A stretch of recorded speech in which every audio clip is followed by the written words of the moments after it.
Olá, meu nome é Nathalie e este vídeo vai ser sobre o método analítico em Descartes. Descartes, ao propor o método analítico, queria apresentar regras certas e fáceis para evitar o engano. Quer dizer, não tomar o falso pelo verdadeiro. Ele estava preocupado em garantir um raciocínio rigoroso. Então, vou citar Descartes. O poder de bem julgar e distinguir o verdadeiro do falso é propriamente o que se denomina bom senso ou razão. É, por natureza, igual em todos os homens. Então, aí uma afirmação sobre a razão, sobre o poder da razão e que ela é universal. Daí, na obra, o discurso sobre o método, Descartes apresenta o método analítico. Ele sugere dividir a obra em 6 partes. A primeira, considerações sobre a ciência. A segunda, principais regras do método. E aí, neste vídeo, nós vamos dar ênfase a essa parte do texto. A terceira parte seria algumas regras da moral, que vai aparecer no vídeo sobre filosofia prática. E a quarta, provas da existência de Deus e da alma humana. Este item é apresentado no vídeo sobre Descartes Metafísica. A quinta parte, questões físicas como o movimento do coração. E a sexta, razões que o fizeram escrever. Então, na segunda parte, Descartes propõe 4 regras que deveriam ser seguidas de maneira rigorosa para que o método analítico pudesse ser aplicado. A primeira regra é: o primeiro é para nunca aceitar coisa alguma como verdadeira sem que a conhecesse evidentemente como tal.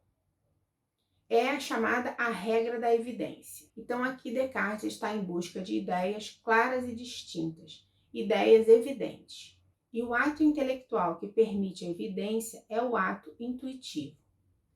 A evidência é uma decorrência do ato intuitivo, é o conteúdo do ato intuitivo. E não pode ser confundida com uma percepção sensorial, um instinto ou reação. É um conceito indubitável, derivado do raciocínio puro, derivado de um exercício mental puro e atento. Então, quer dizer que a evidência vem à luz pelo puro intelecto.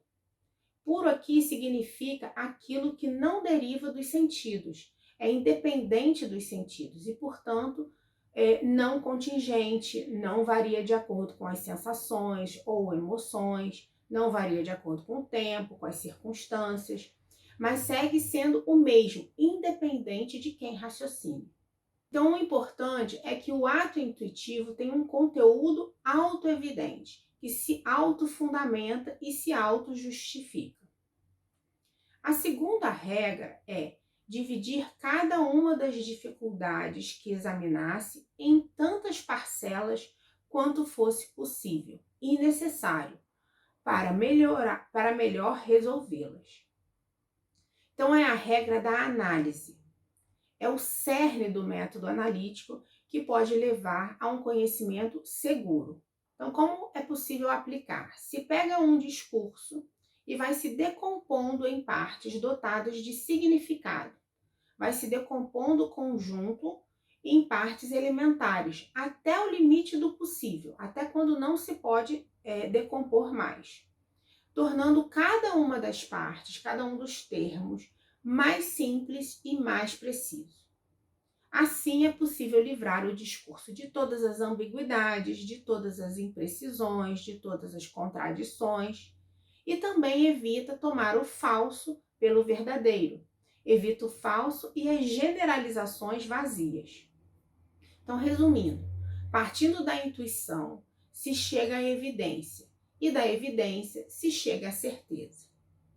A terceira regra é conduzir por ordem meus pensamentos, começando pelos objetos mais simples e mais fáceis de conhecer, para subir pouco a pouco, como por degraus, até o conhecimento mais composto, e supondo certa ordem, mesmo entre aqueles que não a precedem naturalmente uns aos outros. É a regra da síntese. é quando o raciocínio chega a um resultado, a uma evidência, e volta num movimento de reconstrução. Então, o objetivo é reconstruir o discurso de maneira coerente e de maneira consistente. Então, após a decomposição, após a análise do discurso em termos simples, mas com significado, o que resta é um conjunto desarticulado de conceitos e ideias. E, portanto, é preciso reconstruir o discurso como um todo coeso, um argumento coerente, um argumento consistente. Então, a diferença é que agora as partes do discurso estão precisamente definidas e é possível formar um raciocínio complexo e real, coeso, coerente. Então, nessa etapa, o que se quer é recompor o discurso, que inicialmente havia sido meramente intuído e evidente, e recompor em termos precisos, tornando mais claras as suas relações, tornando evidente uma cadeia de raciocínio que vai do simples até o complexo. Assim é capaz de facilitar a compreensão da realidade. Pode ser que deste processo não surja nada diferente do que havia antes, do conhecimento anterior, desse conhecimento mais simples, mais primitivo, mais intuitivo. No entanto, serve para transformar aquela intuição inicial, imprecisa, obscura, ainda um pouco confusa, num conhecimento mais preciso, claro e distinto.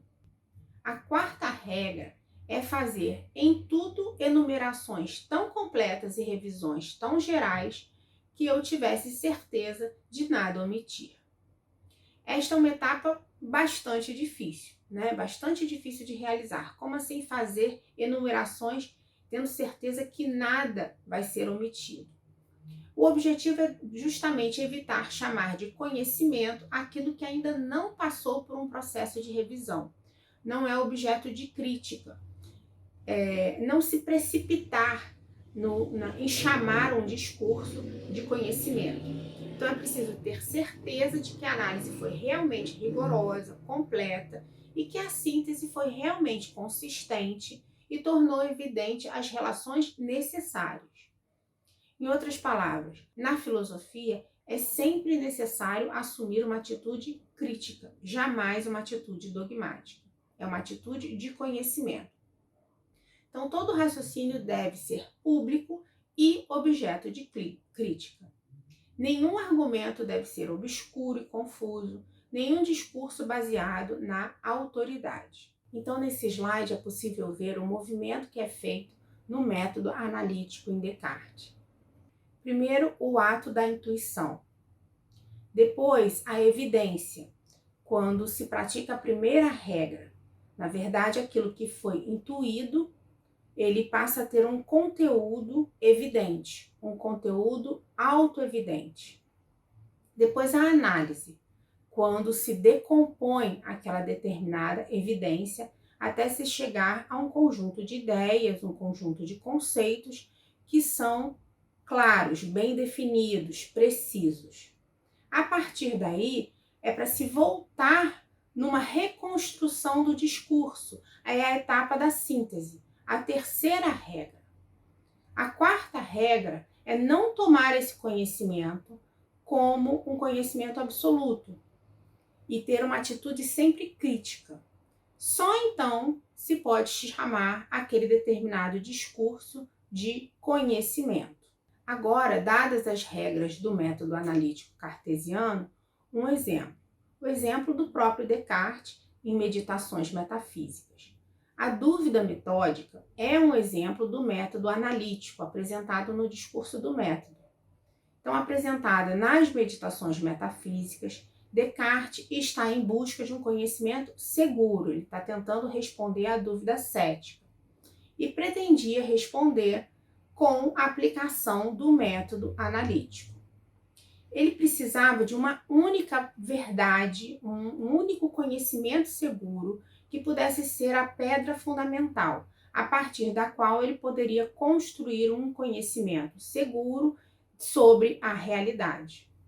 Nesse slide sobre meditações metafísicas, é possível ver exatamente o movimento que Descartes faz do raciocínio, desse exercício mental que ele pratica. Então, primeiro, a intuição do eu. O eu, nesse momento, não passa de uma intuição, de uma impressão, mas não se pode afirmar com segurança que existe um eu. Aí começa o processo da dúvida, que começa na segunda meditação. Primeiro ele tem a intuição, depois que ele, logo no início do texto, ele fala em primeira pessoa várias vezes.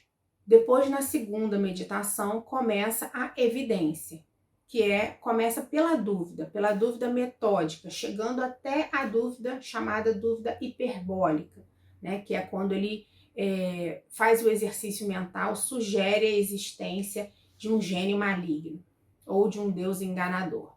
A terceira etapa seria a análise, que é o que sobra desse processo de decomposição. Então, ele começa a fazer uma decomposição e o que sobra desse processo de decomposição, esse resíduo que sobra no método analítico, a única verdade, a única ideia segura é a res cogitans, é o eu penso, penso, logo existo. Então, se duvido, a dúvida por não ter uma existência autônoma, ela só pode ser um ato de consciência de alguém que duvida. Ela só pode ser um ato do pensamento, uma maneira de pensar de um ser capaz de duvidar.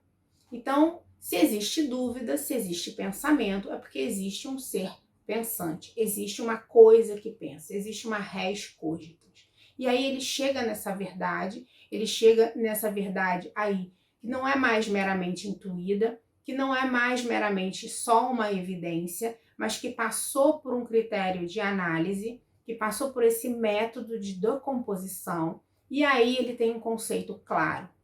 A partir daí ele pode voltar e reconstruir o seu discurso, aí sim já ganhando o status de conhecimento. E começa o processo de síntese. E aí ele começa a falar desse eu e dos seus pensamentos. E aí continua, então, as meditações cartesianas, as meditações metafísicas, que é quando ele começa a analisar o conteúdo mental desse sujeito que pensa. Então, esse conteúdo mental já adquire aí um status de conhecimento, porque ele é fruto de um conhecimento certo, de um conhecimento seguro. Então, começa a síntese, sempre uma atitude crítica, o filósofo jamais pode ter uma atitude dogmática, e depois, sim, todo esse discurso, não mais então somente a ideia de eu, adquire esse status de conhecimento. Então, um exemplo do método analítico apresentado no discurso do método aparece nas meditações metafísicas, em que Descartes aplica esse método de raciocínio. Descartes parte de uma intuição, a intuição do eu, o sujeito para quem o mundo se apresenta, para quem o mundo se revela. Esse eu, no caso, é o filósofo Descartes. Nas meditações, ele escreve: eu me apercebi, eu perceberia falsas opiniões, eu me fundei em princípios mal assegurados. Então, o ponto de partida é esse eu. E esse eu está em busca de conhecimento. A busca do conhecimento parte do eu, que neste momento é apenas uma intuição. É uma intuição imprecisa, obscura e confusa.